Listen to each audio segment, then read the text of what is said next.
All right, so I think we're recording. I don't know if everybody is here. Nobody's sharing their video or anything, which is fine, I guess.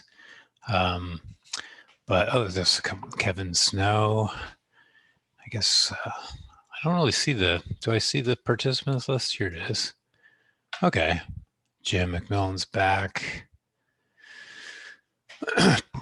All right, so what I thought we would do today is so last week I did the deep dive into DSP, and Matt Pfeiffer actually contributed something to AudioKit called the dynamic oscillator based on what he saw us do that day. And he's not actually able to attend today. So it's a little unfortunate, but I thought I would go through his pull request, see what he made.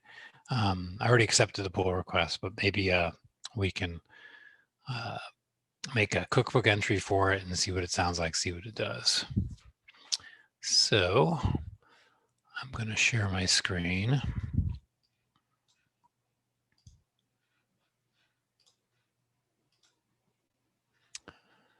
Okay, so that's the cookbook on the simulator, and this is the cookbook app. I'm an Xcode folder. I did already drag an AudioKit because we might be editing things in his code or something. So I figured I would just use a local copy. Here is the pull request that he put together. Oh, by the way, if anyone wants to ask any questions today, I'm also willing to, pause this and do this at the end. So I don't want to have everyone, if someone has like a pressing question, just go ahead and interrupt me and we can switch gears. But no one really sent me anything. So this is what I thought I would do. So he created this dynamic oscillator, which has a waveform, frequency, amplitude, detuning stuff. And so what makes it special is, I guess, the waveform is supposed to be able to be swapped out to a new waveform using this set wavetable function. Let's see what set wavetable does here. This is now in the C layer, the C++ layer. So there's probably down at the bottom, there's a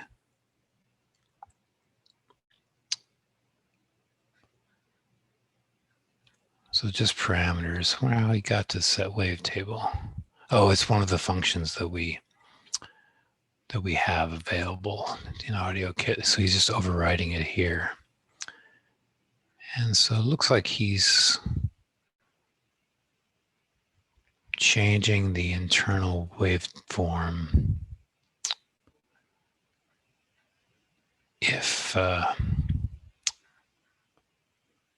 it's set. So I'm not sure how this works, but we're going to give it a shot. Let's see what else he added.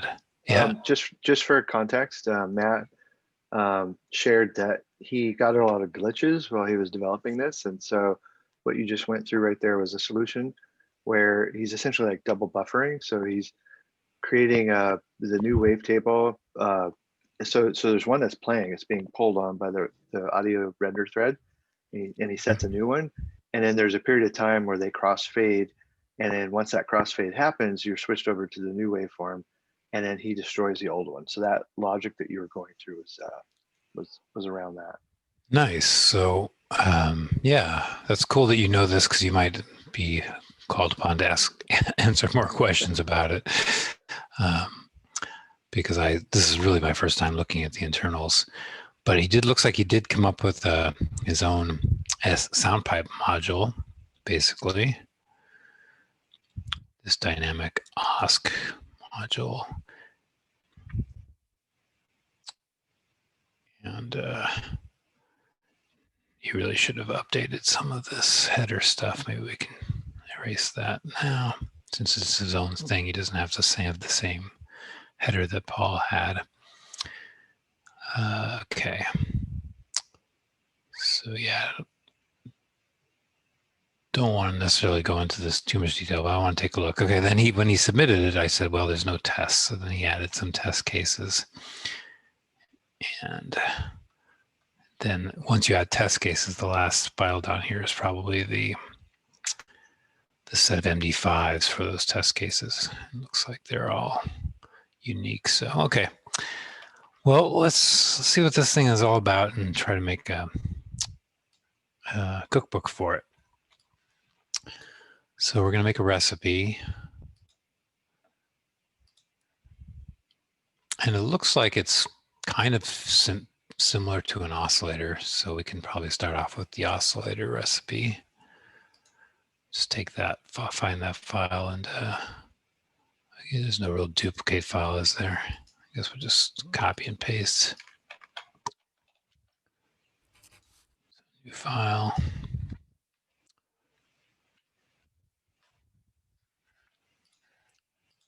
The file, dynamic oscillator.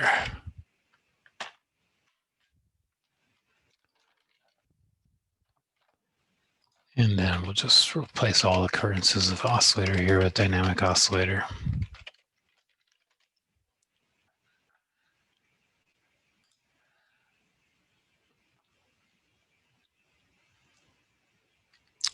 Okay, and then we're going to have to do something where we do some kind of wavetable things, because I guess that's the magic of this dynamic oscillator. Okay, pull this back in the right position.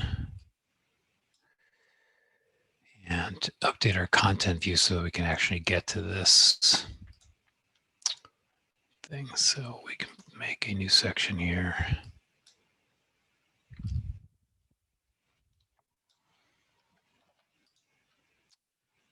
Maybe we can call it, whoa.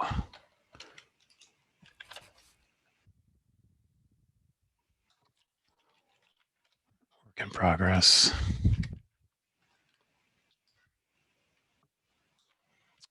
And make a link to it.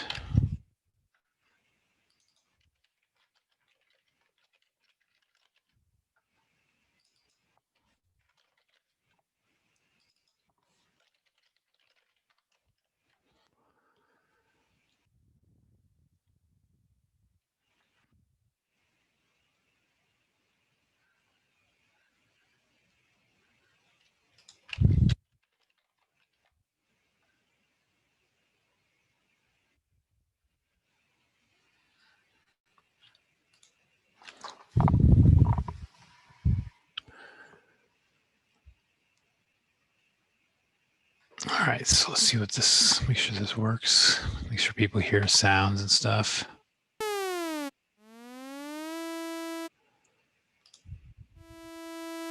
So you guys hear that? Nod your head, Kevin, if you can hear that. Yeah, okay. I can hear it. Thanks. You're the only person with video. So, hey, Evan. Hello. If you want, we can look at your addition to AudioKit today too, if we have time. Yeah, that'd be awesome. All right, so we have this. Yeah. Can you see your chat while you're doing this or no? Let's see here. I Probably not. can. So let's keep moving forward with this. Okay, let's keep moving forward with this. But when you're done with the dynamic oscillator demo, which will take some time, there's some questions in the chat. So. Okay. Yeah, I wonder why I can't see the chats. I should probably, if I was better at this, is more. Here's the chat. Actually, I can see the chat window. There's some questions. Kevin has a question that's not related to this demo, so just want to make sure we get to it, before we break. Okay. But go ahead and finish what you're doing. Cool. Yeah, I can quickly answer this question while I'm looking at it. We can change that with the settings class. Oh, you're just trying to answer it. Okay. The settings class is one of the last things, like from AudioKit 4 that's still on AudioKit 5. I really think its days are numbered. So use it with caution. But yeah, I'll come back to Kevin's question. I'll try to get through this dynamic oscillator fairly quickly. And Marcus, you'll be helpful since you know something about this dynamic oscillator, and I don't know as much. So if you know what you'd like to see this thing do to show off what's new about it, that would be cool. So I guess the deal is that I can set the wavetable at any time, right, Marcus? Yes, that's the idea. But by the way, I'm not the expert on this. It's just I have a mutual interest in this. In this, you know, I too want, you know, a wavetable oscillator. So I was kind of following along when Matt was developing it, but I'm not an expert at it. So we're all learning here. So Marcus is the expert on this. Sweet. I see how this works. I see how this works. All right. So we're gonna. Well, I don't know what this will do yet, but we'll see. Why is that not?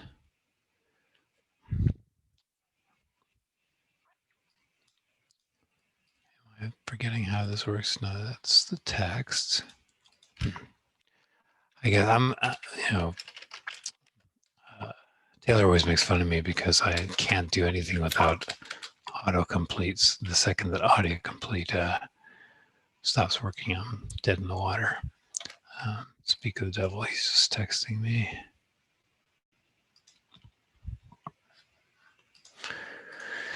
Okay, so this conductors. Okay, so first of all, probably this is not even a dynamic oscillator yet. Where's the conductor? Now it is a dynamic oscillator, so this osc now.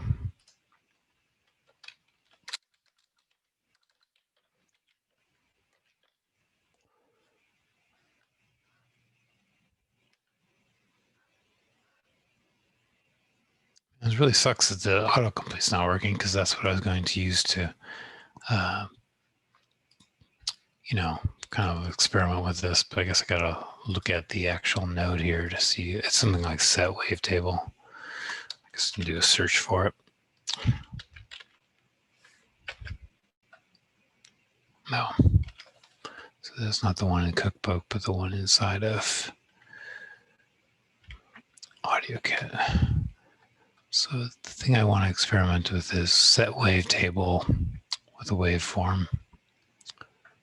Okay.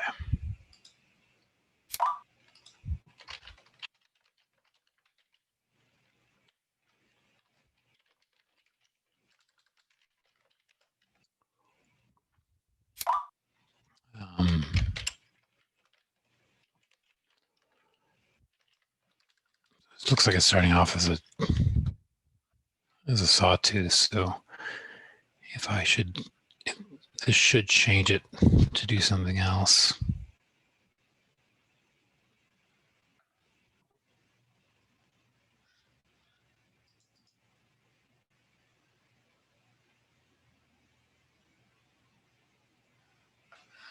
Okay.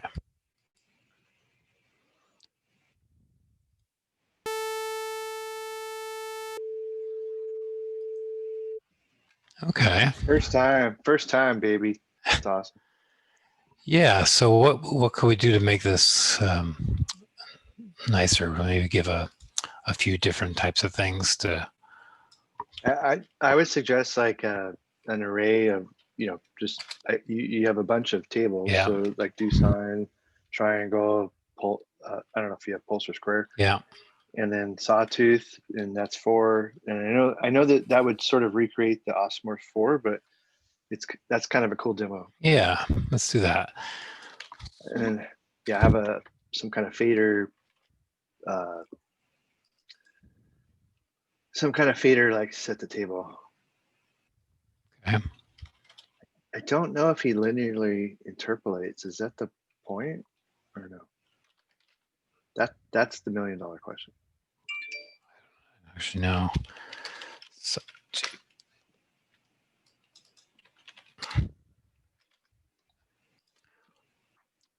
This is where I'm the expert. Yeah. The so-called expert. And we can also we could also make our own wavetable, which might be interesting because tables are pretty powerful. Let's see what this looks like here. We'll put spacers between this to make sure there's.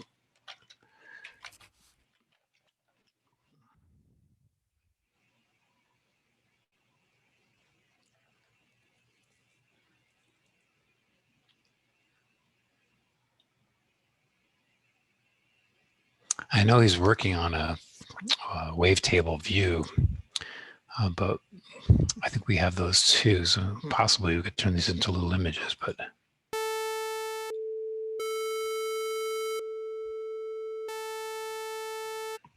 All right, so that's the dynamic oscillator. So right away, the value of that is, but until this, like all of our oscillators were hard coded on init, right? You had to you set the table when you initialize the. So right away, there's value right there. I think his intention is to interpolate it as well, but I don't know for a fact. I haven't looked at the PR. I don't think there's any interface to the like you can get the values and you can set the wavetable, but at this point, how would you do the interpolation? I think you would just have to make tables, make a new table that's interpolated between other tables, right? Yeah, that'd be cool to do that at the DSP level, but that's cool. Well, it's too bad Matt's not here, but this is a huge win, right? Like we have people have libraries of tables, so yeah, to be able to just swap it in without reinitializing a new object is awesome. Here's our default, so we could put a reverse sawtooth. Obviously, that's just doing the same sort of thing. I was only looking to see if we have like a random or something, but I guess you can do it with SoundPipe has all kinds of cool constructors. I don't know if there's a Swift wrapper around them, but like it has ways of building wavetables out of harmonics, etc. At the SoundPipe level, I don't know if that got wrapped. Yeah, I mean, I don't want to do it right now because I haven't thought about how to do it. But what nice thing would be, perhaps there would be like a square here or a rectangle that would show what you clicked on, like it would give a representation of the table, which I think we could possibly do. I don't know if we have a Swift UI wrapper on the table view, but and then perhaps you could draw on it with the mouse or with the touch. And have that be played as well. Because the second that you create that table, you could send it to the oscillator with that wavetable function. So that would be kind of cool. I wonder if there's table views in. So table view is inside here. It's a UI view, and I don't think the wrapper for making it a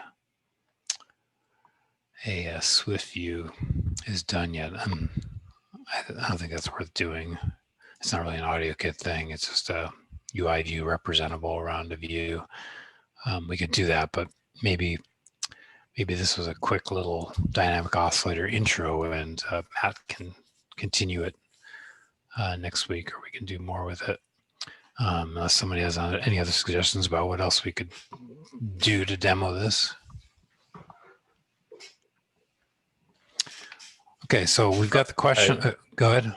I think I did a hackathon project last year where we did some stuff with AudioKit, I think, and we used like this digital oscilloscope, like it was an other app, but maybe it'd be cool to like bring in an oscilloscope to visualize it or something. Oh yeah, by the way, I see now that Taylor's actually here.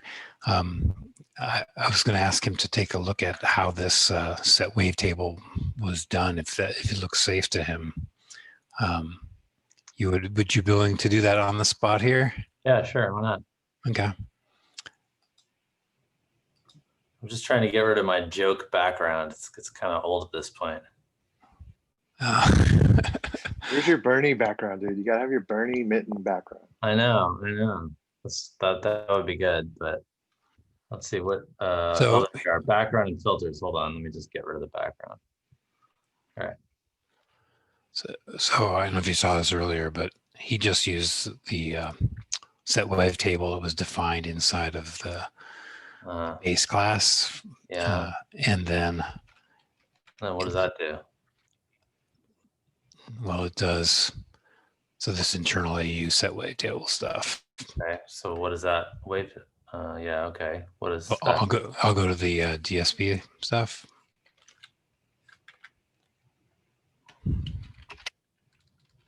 Set wave table. So Marcus was saying that he has two wave tables, and one is filled up, and the other one, and maybe Marcus can explain it again. Looks totally not thread safe to me. I was worrying about that. Yeah, sorry about that. So Matt's intention was that you could update the wavetable on the fly, but there are artifacts if you just simply overwrite the currently playing table that's being rendered by the render thread. So it's sort of like double buffering in computer graphics. You fill up the layer that's not being presented yet, and then you crossfade to it or switch to it. So that's the intention here. Is yeah. So, No, so I'm assuming the it, morphing is happening outside of the. Well, unless there's some sort of thread safety primitive here, such as a mutex. Although you wouldn't want to use a mutex in this case, but a mutex or an atomic variable, or a lock-free queue, then it's not going to be thread safe. So if it's not using any of those things in the call graph, getting down to this function, then it's not thread safe. Doesn't matter what you're trying to do. If you're not using those primitives, then it's not thread safe. What would you do to make this thread more or thread safe? Well, I mean, you do kind of want to do an atomic swap of the data, and I would probably swap. It's a little tricky, but swapping a shared pointer, probably some sort of atomic pointer swap to the new data, which is kind of the spirit of what it's trying to do. It just, you can't I'm just looking at this very quickly, but it looks like waveform is just being assigned a vector, right? So waveform equals some new stood vector, right? That's not thread safe. Just assigning a vector across threads is not. You could have it could be pretty bad. Like this could crash. It's not simply just I suspect if you ran this with thread sanitizer, it would spew, right? Telling you that this is bad. Well, we could do this that. Is what everyone should do is they should, I don't mean to be such a hard ass about this, but everyone should run any sort of code like this under thread sanitizer because it is pretty good at flagging, these sort of problems. So to turn that on, maybe I missed. Maybe it is doing the thread primitive stuff, and I missed it. But what we saw earlier, the Swift is just calling right down to this, right? Yeah. There's nothing in between. Right. Okay. Then, yeah. Well, so let's see what happens if I turn thread sanitizer on. Yeah. So I guess a strategy for doing that would be, he has two tables. One's being played. Yep. The other would be written. So and he has logic. He has paths to populate one or the other, and so he would need those kinds of like thread management, at that level. So he's not just simply setting. He would actually mutate on updating the right vector while the other one is playing, and he'd have to have logic to take care of the crossfade because there's a is swapped sort of binary there. So is that sort of how you would kind of approach it? Yeah, I probably would have like a next, a pointer to the next table, right? So there's some current table. That's the the pointer to the current table. That's what the DSP thread sees. Okay.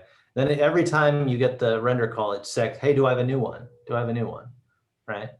And then if it has a new one, then it starts the crossfade process and eventually releases the old one. Now you have to be very careful there because if you let go of the old one, it cannot be deleted on the audio thread. It needs to be deleted on the main thread. So you have to be careful about that too, because not only allocation is bad, deletion is bad too, because both of them are not, they can block. Is it unreasonable to just allocate the two ahead of time and never do any allocation? What, like once you instantiate this oscillator, both are set up forever, and the updating is simply a write and not an allocation. Right, so you're saying like you have one oscillator that's currently running, right? And then of course the other oscillator is then the spare. You're going to do some sort of page flipping kind of thing, right? Yeah. Okay, so what happens then? You're running one, okay? Now you've just written to the other one, okay? Now it's gonna start the crossfade. Okay, now while it's doing the crossfade, both of them are in use. Now then the main thread then comes back along and says, oh, I'd like to update one of these. Now you've got a torn values, or potentially worse, but at the very least torn values. What I mean by torn values is that you won't get like a bad data within a single machine, 32-bit or 64-bit machine word, but you will get bad data across the whole vector. So you get like some partially written type of thing. So you can't do that approach either. Yeah. So you would queue up these requests? Yeah, I mean, it's really like you're sending new information over to the DSP thread saying, oh, here's the new thing. You're sort of passing things along, like it's passing messages over to it. I mean, you could do it. I even suggested at one point doing this through MIDI, because I know that sounds weird, but basically audio units already do all the thread safety stuff for you with MIDI. So you can send MIDI to an audio unit, and then the DSP will then consume that MIDI, and you don't need to worry about any of this stuff. So what you could do is actually put all the wavetable data in a sysx message and just send it right across with MIDI. But I think it actually might. That's wild. That's awesome. Yeah, but I mean, it would actually be fast, I think, because it's not like it's running over old MIDI cables or anything, right? But yeah, but I mean, so you could do it that way, but I think it's probably easier to do it using thread primitives manually. The only thing is that people keep doing this. like the first thing that I did in audio, well, one of the first things I did in AudioKit was to try to fix all this kind of stuff. And then you got people just repeatedly doing it. So whatever we can, like infrastructure we can put in place to sort of guide people away from doing this kind of thing probably would be good, unless Ari just wants to be vigilant about pull requests and stuff. But in this case, so that's a really important point you just made, and it applies like in general. In this particular case, this is a DSP base function that's being overridden, so there is an opportunity here to put some kind of infrastructure here to do it thread safe. Obviously, this is a very specific use case, and people are going to come up with all kinds of other stuff. But yeah, it just feels like it's still so easy to go around it, and that it's sort of ripe for abuse. I mean, even in client code, it would be good if there was some way, if you were to just, you're not submitting your new oscillator to AudioKit, so our eyes will never be upon it. However, it would be great to guide people in a way that, precludes this kind of stuff. I'm not exactly sure how to do that. I would have to think about it a bit more, but I see a future office hours topic coming up here because I don't have the low level understanding like you just shared. So just simply having a recording of some basics about thread safety. What kinds of tools that the language has. Not the library, but the language, best practices. Yeah, I mean the basic. Well, certainly the most basic rule one should know is that if you're communicating across threads and you're not using any synchronization primitives, those being mutexes, atomic variables, lock-free queues, and other stuff, then it's bad news. And in this case, since it's real-time audio stuff, you have to be even more careful, right? You have to ensure that the audio thread is not going to block. That means it should not do anything with mutexes, actually. And there's still some places, I think, in AudioKit where it uses mutexes. I was trying to get rid of that, but because it shouldn't use mutexes anywhere. So, yeah. I thought we searched for that, and that those were finally all gone at some point. But maybe maybe I did do the final thing. There was something in the sequencer was still using a mutex. Yeah, I think that one's gone. But maybe one rule of thumb we can give them, if this shows it, like if thread sanitizer now finds this, we could say always run your stuff with thread sanitizer and see if it breaks. So let's see what happens. Yeah. So something's happening because it's not responding to clicking anymore with thread sanitizer on. Now is it here? No, there it goes. Interesting. I said because the frequency got okay. So there's. Let's see what it said down here.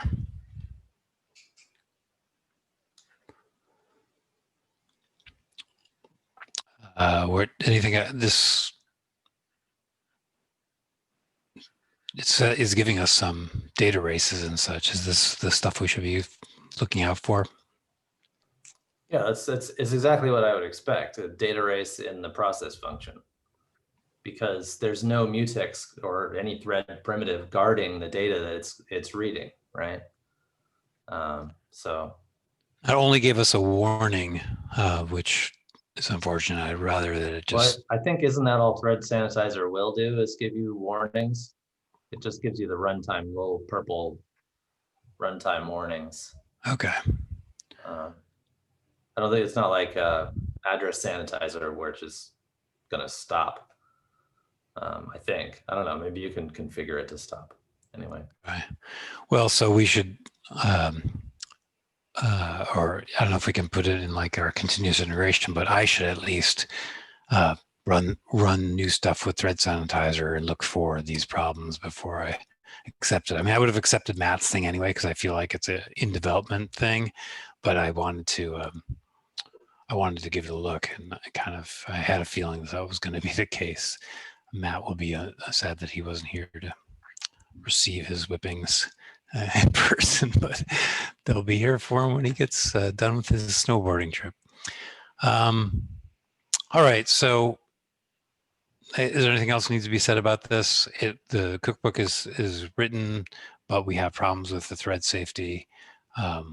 We'll help Matt fix that.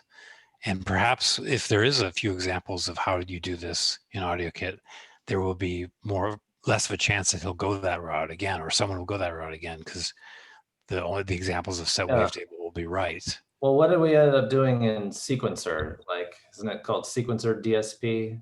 Do you want to go there? Or is it just sequencer engine? Sequencer engine, yeah.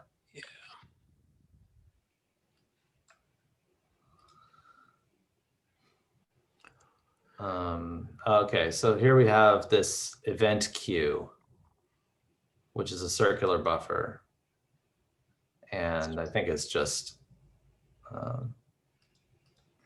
sending things across to the event queue, which let's look for other calls to that, like circular buffer in queue, I think it's called. Just search for circular. Yeah. Tail. So that's where it's grabbing the events. So this is only for fairly simple things like, notes off and some new seek position. So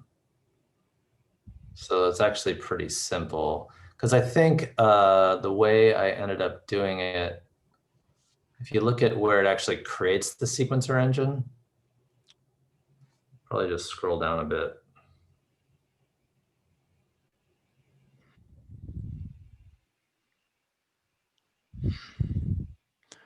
We're already down to the process. Yeah, past that. Okay. Yeah, see this sequencer engine update sequence? Yep. See this new render observer. So the trick here, is you get a new, whenever you change the sequence, you get a new render observer, which sort of handles some of the thread safety aspects for you. And automation is done in a similar way. Whenever you give it some new automation data, it creates a new render observer, which goes and has that, the render observer function here, you can see it has in its closure, line 227, line 228 here, the events and notes that it uses. You see, so you don't need to actually pass events and notes across some circular buffer or use the atomic swap or anything. So it just makes life a little easier. But in the case of this oscillator, the oscillator needs to stay put, and you have to pass new information to it whenever you change that waveform. So it can't be quite done this way. But that circular buffer is kind of a model for that. You could do it that way. I would prefer doing some sort of atomic pointer swap, because you could just have an arbitrary length wavetable that you just swap in. You don't need to send it over some queue. And then the thing about the queue is that the amount of work you do in receiving it is proportional to how much data is sent across. So, you always want like constant time operations on your audio thread, and the pointer swap gives you that. So. Okay. Cool. So yeah, maybe we'll come back to that in a follow-up session. Maybe we could look at Kevin's question now, or that sounds good. I just, one last thing on the thread safety thing. Yep, go ahead. The sequencer, Taylor, like you just said, it's a good example, but it's a sort of a different use case. So if there are other examples of some of the techniques you mentioned, like an atomic pointer swap or something, that'd be a great topic for another office hours. Yeah, I don't think there's any example of it in there that I recall. Okay. Maybe this could be the example, like fixing it up. Yeah, I can go in there and implement it for this particular thing, and then that can serve as an example for future things. That would be huge, because there's a lot of interest in folks, making their own custom sound pipes, extending it just like this, like right. So having that would be great. I mean, you could try to implement it once at the base class level or something like that, so that everyone benefits from some common infrastructure for sending data across. If we wanted to get more elaborate, I suppose we could go that route, but maybe for now. I think if we reviewed the API for the base class and everyone kind of felt good, like, yeah, this is the kinds of, this is a good contract. These are the kinds of things I would change. Like, it could be worth, doing it that way. I just think it's awfully easy to mess it up. So like if you just say, okay, here's an example of doing this for this one wavetable oscillator, and then someone's use case is a little bit different and they want to adapt it to that, it might be just easy for them to get it wrong. So it can be a little bit tricky. I think another important concept is what is okay. What kinds of things do we do are actually thread safe? Maybe we don't know it, like simply changing a property like frequency. Like in just a regular oscillator, if I change the frequency, is that thread safe or not? If you said yes, that would be good to know too. Yeah. Well, it's going to trip thread sanitizer. Like if you just, even though it's not actually going to mess anything up, it's going to trip the thread sanitizer. So if you just had some float in memory somewhere that's your frequency, right, and your main thread just writes to it, right? There's no mutexes or anything around that. It's not an atomic variable. then Thread Sanitizer will detect that as a data race. It is technically a data race. So, you know, you probably want to go be really clean about it and eliminate all the data races. In that case, you might want to use an atomic. All the parameter rampers do use atomics to avoid this. Oh, well, Yeah. there you go. That's a great, They shouldn't. that's a super common example, right? Like the base class is using rampers right here Yeah.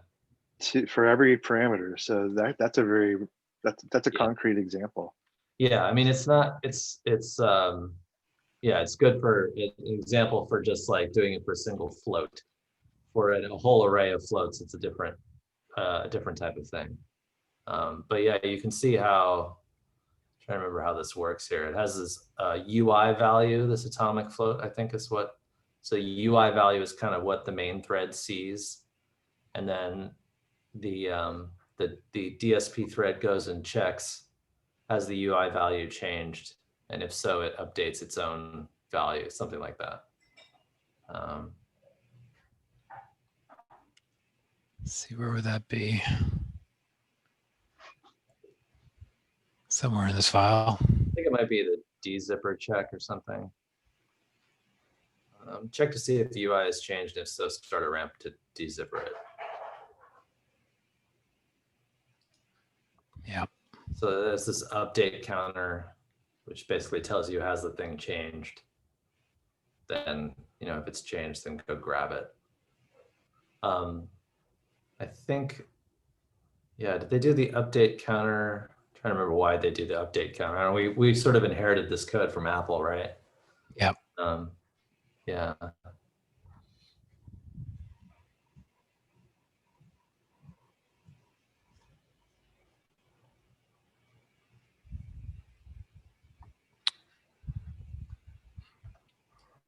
All right.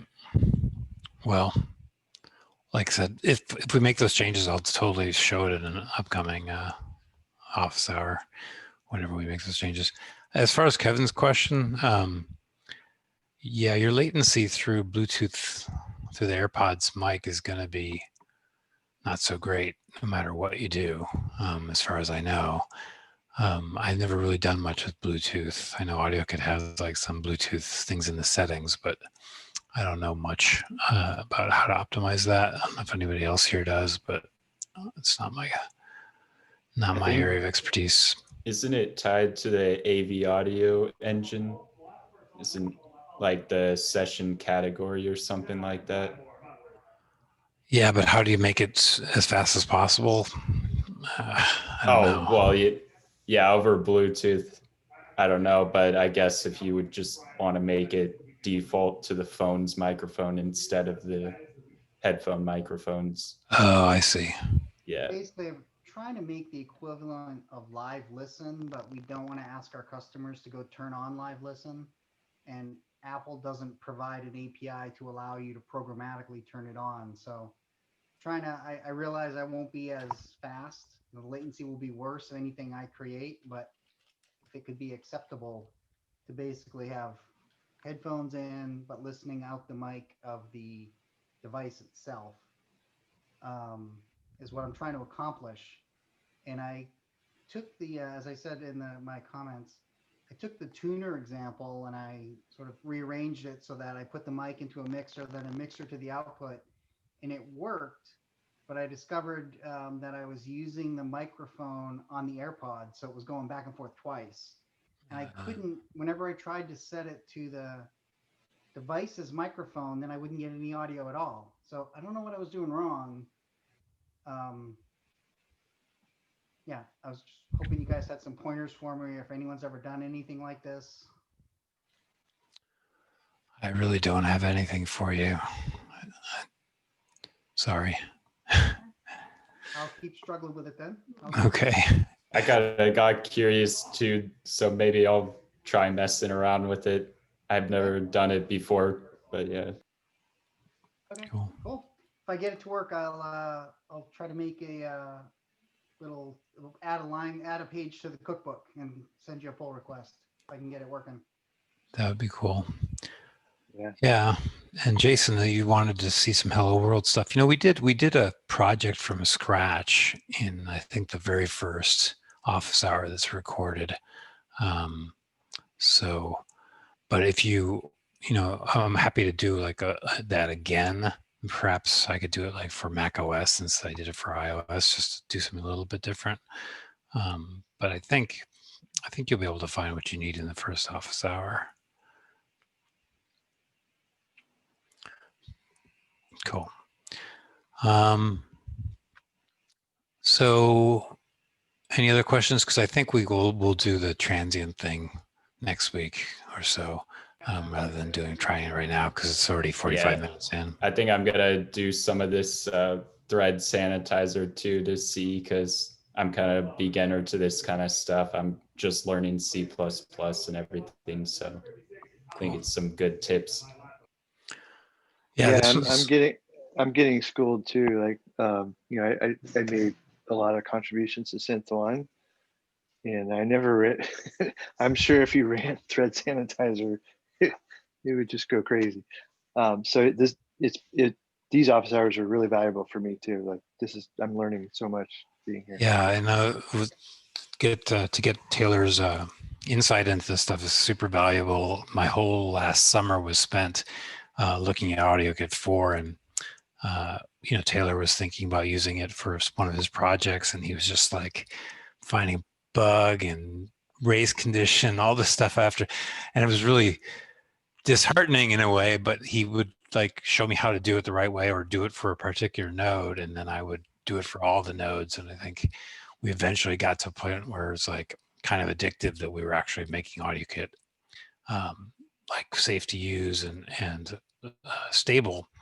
And so that's why I really want people to pick up AudioKit 5 and use it, because there really is no comparison. I know even AudioKit Pro is releasing apps based on AudioKit 4 still because they're used to that, but all the work to make this stable and done the right way, done like the Apple way, so that you're not like constantly fighting against, you know, some weird decision that we made in the past.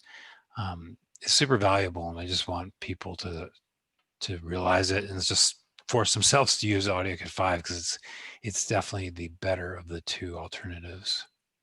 You're what he said.